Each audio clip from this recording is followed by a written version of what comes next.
آتش است این بانگ نایو نیست بات، ہر کے این آتش ندارد نیست بات. بانسری کی یہ آواز آگ ہے، ہوا نہیں ہے، جس میں یہ آگ نہ ہو وہ نیست و نابود ہو جائے. تو یہاں فرمایا کہ جو یہ میری آواز ہے اس کے پیچھے عشق الہی کا زور ہے، اور جس میں عشق الہی کا کڑھن نہ ہو وہ یقیناً تباہ و برباد ہونے والا ہے. یعنی مولانا یہ بتا رہے ہیں کہ یہ خالی شاعری اور قصہ گوئی نہیں ہے، بلکہ یہ عشق کا بیان ہے، اور جس میں ذوق ہو عشق کا وہ اس بات کو سمجھ سکتا ہے، اور جس میں ذوق نہ ہو تو وہ کچھ نہیں کر سکتا، وہ تباہ و برباد ہی ہو سکتا ہے. یہاں مولانا فرما رہے ہیں کہ بانسری کی آواز محض ہوا کے زور پر پیدا ہونے والی نہیں ہے، بلکہ اس کے پیچھے عشق کی آگ کا زور ہے. یعنی عام بانسری تو ہوا سے آواز نکالتی ہے نا، منہ سے ہوا پھونکتے ہیں، تو اس کے پیچھے عشق کی آگ کا زور ہے، اور جس میں عشق الہی کا ذوق نہیں ہے، جو اس آگ میں نہیں کھڑتا وہ یقیناً تباہ و برباد ہے. یعنی مولانا فرما رہے ہیں کہ جو میں کہہ رہا ہوں وہ محض بات برائے بات نہیں ہے، صرف عشق کا بیان نہیں ہے، بلکہ ایسے عشق کی بات ہے جو انسان کو عمل پر لے کے آتا ہے، جو انسان کو دائمی فلاح کے لیے ضروری عمل ہے اس پر لے کے آتا ہے. یہ نہیں کہ عشق کے بیان میں تو زمین آسمان کے قلابے ملا دیا کہ ہم تو عاشق رسول ہیں، ہم تو اللہ تعالیٰ کے عاشق ہیں، مگر عمل جو ہے وہ اپنے نفس کی خواہش کے مطابق ہی کرتے رہے. تو یہ سچا عشق نہیں ہے. ایسا شخص جو دو کشتیوں کا سوار ہے، اور زبان سے وہ اللہ کا نام لیتا ہے لیکن عمل میں نفس کی غلامی ہے. اللہ تعالیٰ سے محبت کی آگ آتش جو ہے وہ تو دنیا کی محبت کو راکھ بنا دیتی ہے، تبھی تو دنیا آخرت کی کھیتی بنتی ہے. ورنہ حدیث میں ہے کہ حب الدنیا رأس کل خطیہ، کہ دنیا کی محبت ہر خطا کی جڑ ہے. اس لیے مولانا فرماتے ہیں کہ جس میں اللہ تعالیٰ کی محبت کی آگ نہیں ہے وہ تباہ ہو جائے گا، کیونکہ اس حدیث کے مطابق تو وہ خطاؤں کے اندر ڈوبا ہوا ہوگا، اس کا دل دنیا کی محبت کی وجہ سے پتھر ہو گیا ہوگا، تو اس پر ہدایت کا کوئی کلام بھی اثر نہیں کرے گا. جیسے قرآن شریف میں سورہ بقرہ آیت نمبر 74 اور 75 ہیں. ثم قست قلوبكم من بعد ذلك فهي كالحجارة أو أشد قسوة وإن من الحجارة لما يتفجر منه الأنهار وإن منها لما يشقق فيخرج منه الماء وإن منها لما يهبط من خشية الله وما الله بغافل عما تعملون افتطمعون ان يؤمنوا لكم وقد كان فريق منهم يسمعون كلام الله ثم يحرفونه من بعد ما عقلوه وهم يعلمون. پھر اس کے بعد تمہارے دل پتھر جیسے بلکہ اس سے بھی زیادہ سخت ہو گئے. بعض پتھروں سے تو نہریں بہہ نکلتی ہیں اور بعض پھٹ جاتے ہیں اور ان سے پانی نکل آتا ہے، اور بعض اللہ تعالیٰ کے ڈر سے گر پڑتے ہیں، اور تم اللہ تعالیٰ کو اپنے اعمال سے غافل نہ جانو.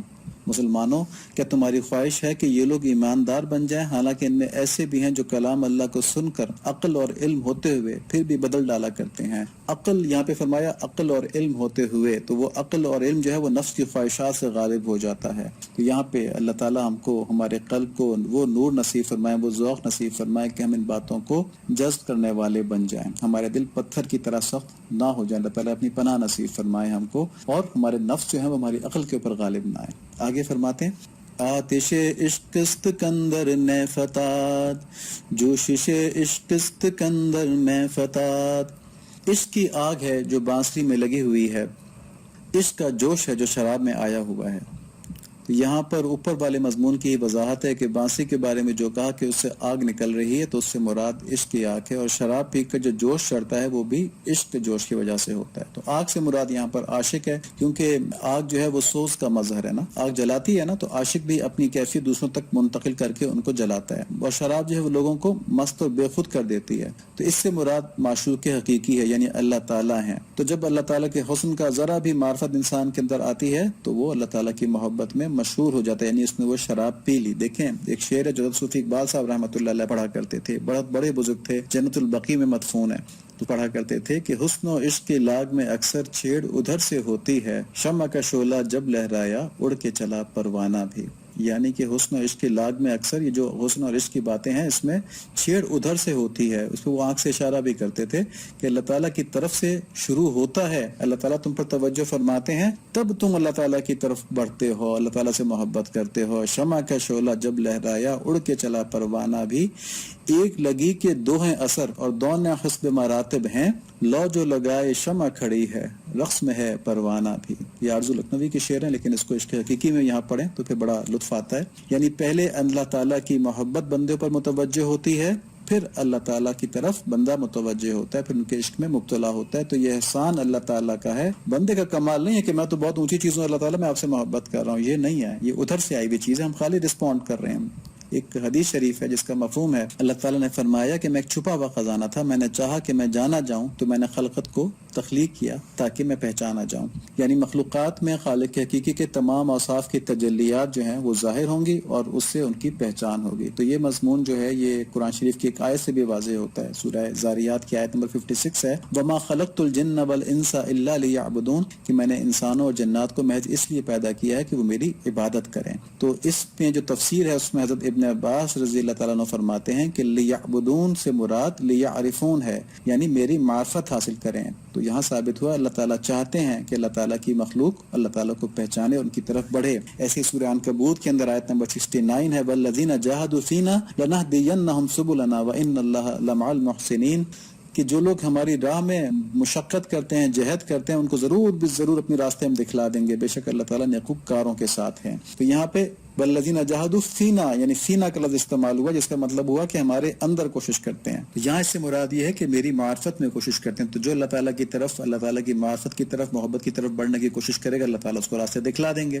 تو اللہ تعالیٰ تو چاہتے ہیں کہ بندے ان کی طرف پڑھیں، تو چنانچہ جن کو پسند کرتے ہیں ان کو خود اپنی طرف متوجہ فرما لیتے ہیں. اگر ہم اپنے اندر اس میں کمی پاتے ہیں تو دیکھیں نا، اللہ تعالیٰ کے پاس تو نعمتیں، اللہ تعالیٰ کا چاہنا بھی ایک نعمت ہے. تو ہمیں چاہیے کہ بہت عاجزی کے ساتھ، بہت شوق کے ساتھ اللہ تعالیٰ سے دعا کیا کریں کہ یا اللہ تعالیٰ مجھے بھی اپنی محبت کے لیے قبول کر لیں. یا اللہ اپنے ایسے ایسے محبوب دنیا کے اندر پیدا فرمائے، مطلب ان کے وسیلے سے دعائیں مانگ رہے ہوتے ہیں، تو آپ یا اللہ ہم کو بھی اپنا محبوب بنا لیں. اس درجے میں تو ہم آنے کے قابل نہیں ہیں، لیکن کسی نہ کسی درجے میں یا اللہ ہم کو دنیا کی محبوبیت سے نکال کے، اپنی مردودیت سے نکال کر اپنا محبوب بنا لیں. سعادت کو مانگنا چاہیے. اور دیکھیں جو اللہ تعالیٰ کو اپنے ساتھ محبت ہے، اس کو علم الکلام کے اندر حب جبروتی کہا گیا ہے. تو حب جبروتی کی بنا پر تمام عالمین کو وجود بخشا گیا. یہ جو اللہ تعالیٰ کی محبت ہے نا، یہ اس حب جبروتی کے ذیل میں آتی ہے، اس کا سب سیٹ ہے. تو یہ بہت اہم چیز ہے، اس کو خوب مانگنا چاہیے. آگے فرماتے ہیں، نئے حریف ہر کے از یار برید، پردہائش پردہائے مادرید. بانسری اس کی غم گسار ہے جو اپنے یار سے کٹا ہوا ہو، اس کے پردرد سروں نے ہمارے دل کے پردے پھاڑ دیے. یعنی بانسری کس کی ساتھی ہے؟ اولیاء اللہ جن کے دل عشق الہی میں مبتلا ہیں، وہ کس کے ساتھی ہیں؟ جن کو کہ اپنے محبوب سے دور ہونے کا غم ہو. اور بانسری کی آہ نے ہمارے دل سے دنیا کی محبت کے پردے چاک کر دیے.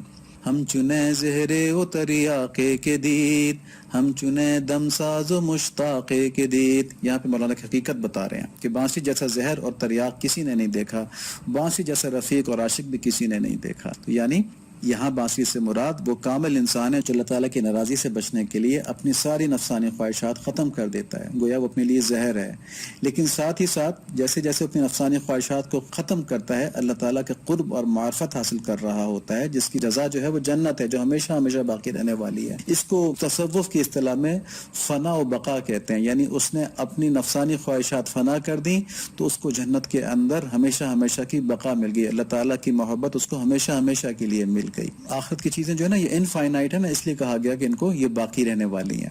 اس بات کا ایک اہم پہلو یہ بھی ہے کہ دنیا کے اندر جو بھی کام اللہ تعالیٰ کی رضا کی نیت سے کیا جائے وہ آخرت میں باقی ہو جاتا ہے، وہ آخرت میں جزا کا سبب بن جاتا ہے، انعام کا سبب بن جاتا ہے.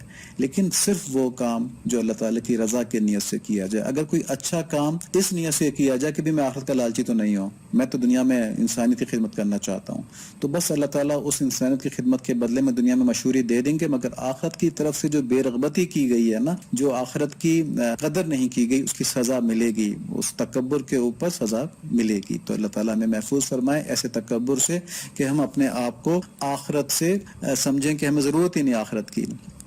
آگے فرماتے ہیں، نئے حدیث راہ پرخومی کند، قصہ عشق مجنومی کند.